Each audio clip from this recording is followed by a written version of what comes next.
every weekend, and sometimes even sooner than that, I take the kitchen dish mat and I pre-soak it and I spray it with cleaner and I let it sit and soak on both sides. I've already done this part.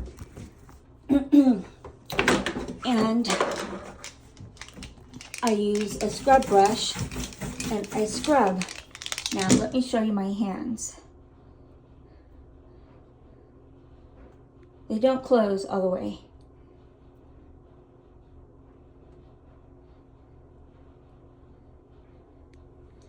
This is documented.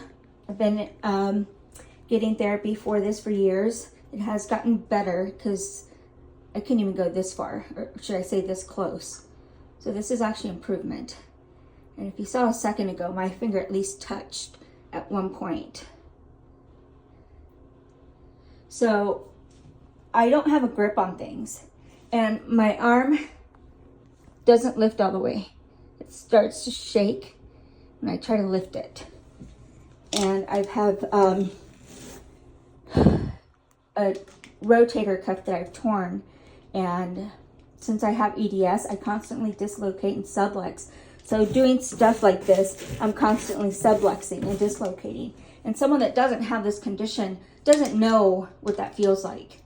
So someone might see me do this and, oh, think that I'm not sick because I'm doing it. But look, I don't have a good grip.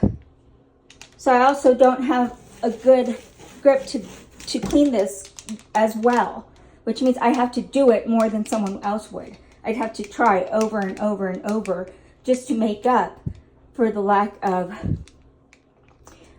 effort and muscle I can put into it, or basically elbow grease that I can put into it. So I have to work 10 times harder than someone else. And I say 10 times, but it's really scientifically 5 times harder. So I do that. I scrub both sides, even if my shoulder or wrist or fingers or elbow dislocate or sublux, I do it. Because I suck things up, I shut up, and you don't hear me complain about it. I actually do it with music on, and I try to do it as cheerfully as possible. So I do this every weekend. And this side is a little tougher, so I don't just use this brush. I also use a secondary brush to get into these grooves. So I do this because I can't have mold. And if water's sitting, well, guess what happens? It molds. So I have to take these precautions for my health. So my caregiver has never been asked to do this for me. She's done it, I think, once or twice. Maybe once I've asked her.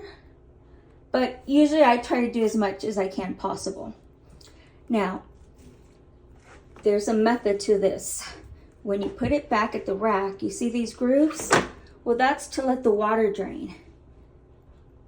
But my caregiver could never, ever, ever put it on this side. So she would put it on this side, where, guess what? It holds the water in place.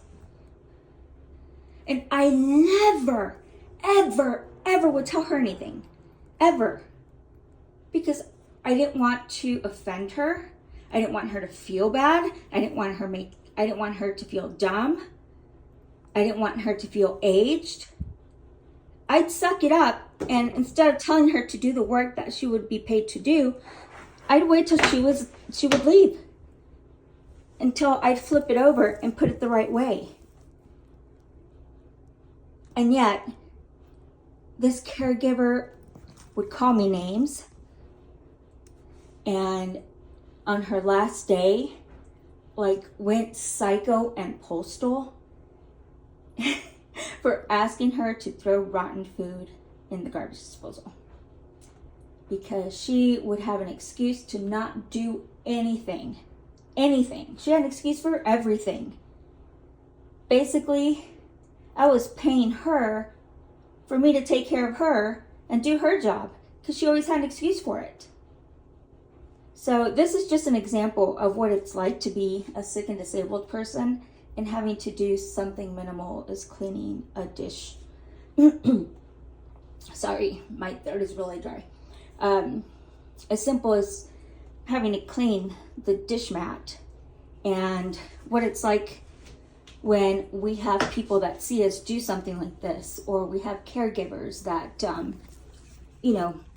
don't know what it's like for us to be sick and doing this stuff.